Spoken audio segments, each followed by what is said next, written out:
Olá, tudo bem?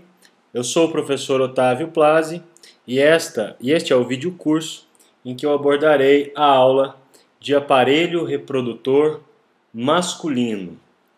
Essa aula ela foi elaborada tendo como referencial bibliográfico o capítulo de número 21 do livro de Histologia Básica do Junqueira e Carneiro. Bom, o aparelho reprodutor masculino, ele é composto basicamente por testículos, ductos genitais, glândulas acessórias e pênis. A função dupla dos testículos, que é a gônada, masculina, é produzir hormônios, num primeiro plano, e espermatozoides, cuja produção dos espermatozoides depende diretamente da eficácia da excreção e da produção hormonal. Apesar de a testosterona ser o principal hormônio produzido nos testículos, tanto a testosterona, como seu metabólito, a dihidrotestosterona, são necessários para a fisiologia do homem. Então a gente tem um referencial muito claro, né? Sempre que a gente pensa em hormônio masculino, hormônio sexual masculino, né? A gente tem a referência primária da testosterona, né?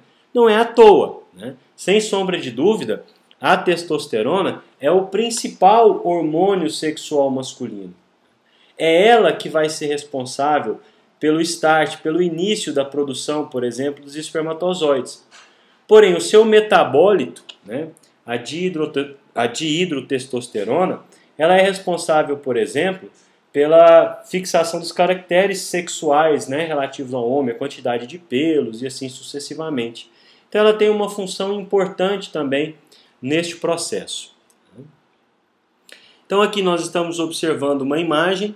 Essa imagem mostra, né, o aparelho reprodutor masculino num corte sagital, em que a gente pode perceber aqui, obviamente, que os testículos estão bastante aumentados, daí essa área pontilhada que nós estamos observando na imagem, né? Mas a gente pode observar todas as estruturas que constituem o aparelho reprodutor, certo?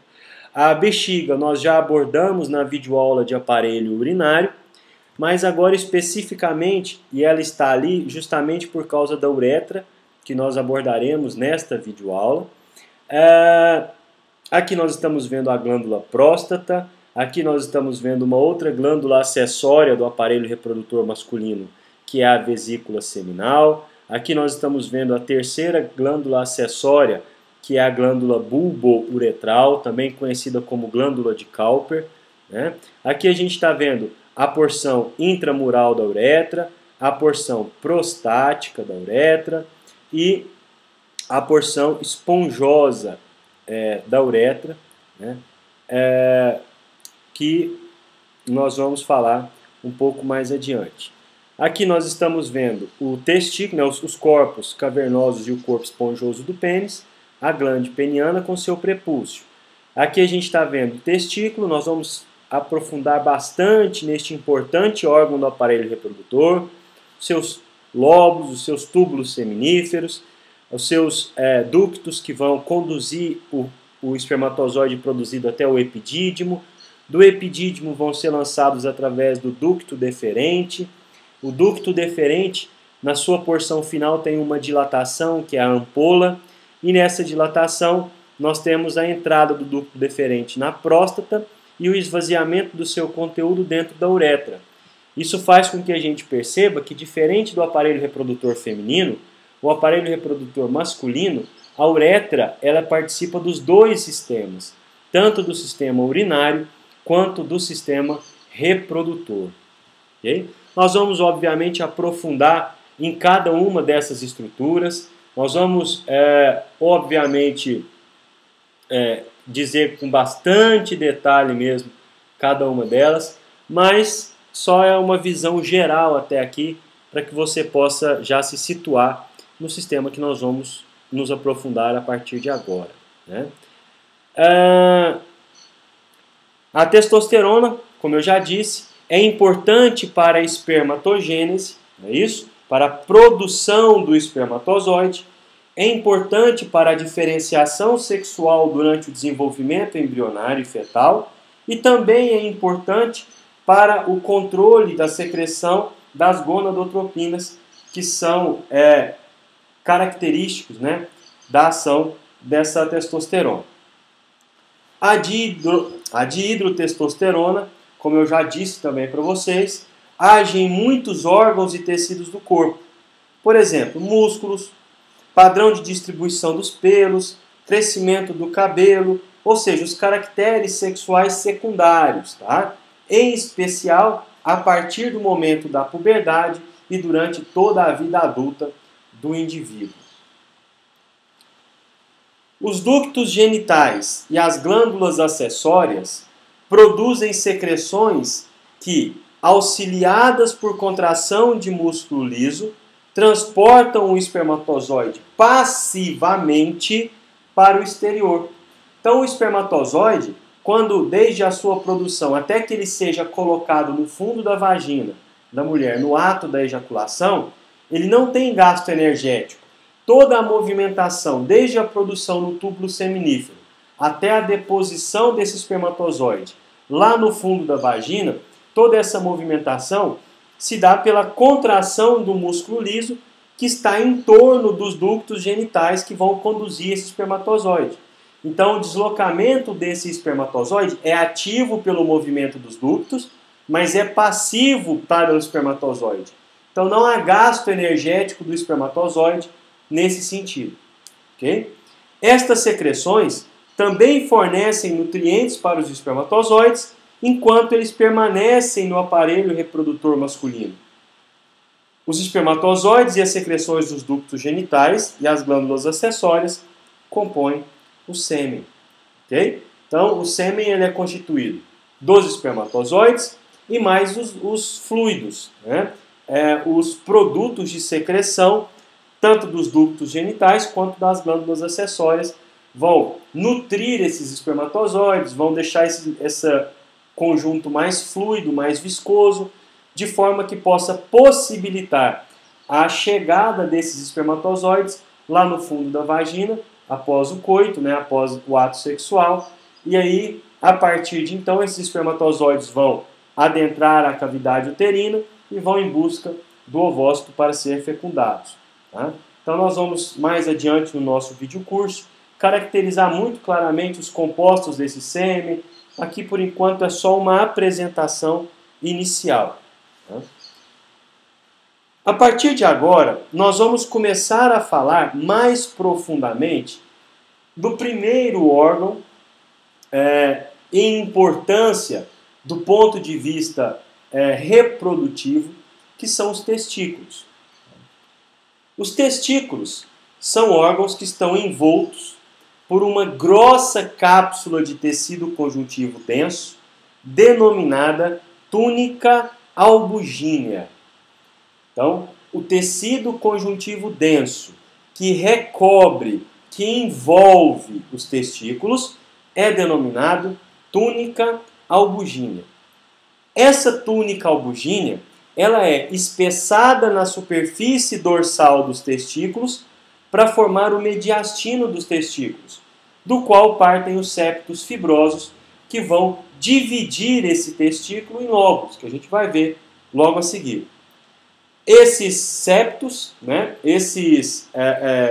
septos que vão penetrar no testículo, dividem em aproximadamente 250 compartimentos piramidais, denominados lóbulos testiculares.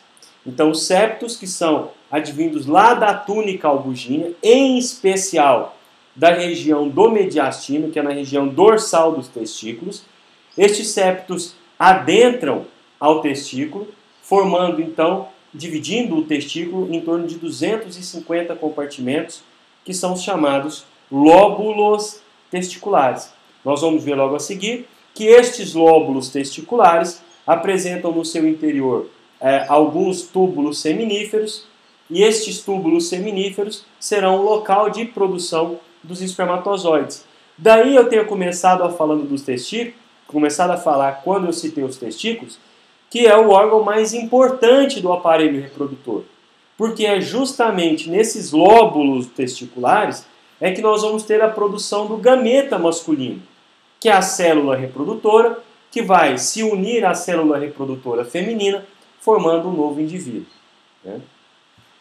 Então aqui a gente pode observar aquela mesma imagem que nós vimos anteriormente, mas agora focaremos aqui no testículo. Né? Externamente, a gente está vendo aqui, olha, a túnica albugínea, que está envolvendo intimamente o testículo. Essa túnica albugínea, na região, especialmente na região dorsal desse testículo, vai enviar septos, e esses septos vão dividir os testículos em lobos piramidais. Né? Esses lobos piramidais são chamados lóbulos testiculares. Ok? Estes septos, né, os septos que dividem os testículos em lóbulos, são incompletos e frequentemente há uma intercomunicação entre os lóbulos. Então a gente, na histologia, nós temos uma ideia do septo ser sinônimo de uma parede, né, que divide duas estruturas, ou duas cavidades, ou duas regiões de um determinado órgão. No caso dos testículos específicos, é como se fosse uma parede incompleta, é como se tivesse uma passagem por essa parede que vai permitir, muitas vezes, a comunicação direta entre os lóbulos vizinhos. Okay? Cada lóbulo, como eu já afirmei para vocês, é ocupado por 1 a 4 túbulos seminíferos. 1 a 4 túbulos seminíferos, que se alojam como novelos dentro de um tecido conjuntivo frouxo, que é rico em vasos sanguíneos e linfáticos, além da presença de nervos e células intersticiais, chamadas células de Leydig, que nós vamos abordar quando falarmos especificamente das células intersticiais, um pouco mais adiante aqui no nosso videocurso. Ok? Então, é importante que nós lembremos disso. O testículo ele é envolto pela túnica albugínea. Essa túnica albugínea emite septos que divide o testículo em lóbulos. Esses lóbulos e esses septos dividem o testículo, mas não separam por completo esses lóbulos. Em algumas regiões, há comunicação entre lóbulos vizinhos. Cada um desses lóbulos testiculares tem de 1 a 4 túbulos seminíferos, e é justamente nos túbulos seminíferos que nós observaremos a produção das células reprodutoras masculinas, que são os espermatozoides, enquanto as células intersticiais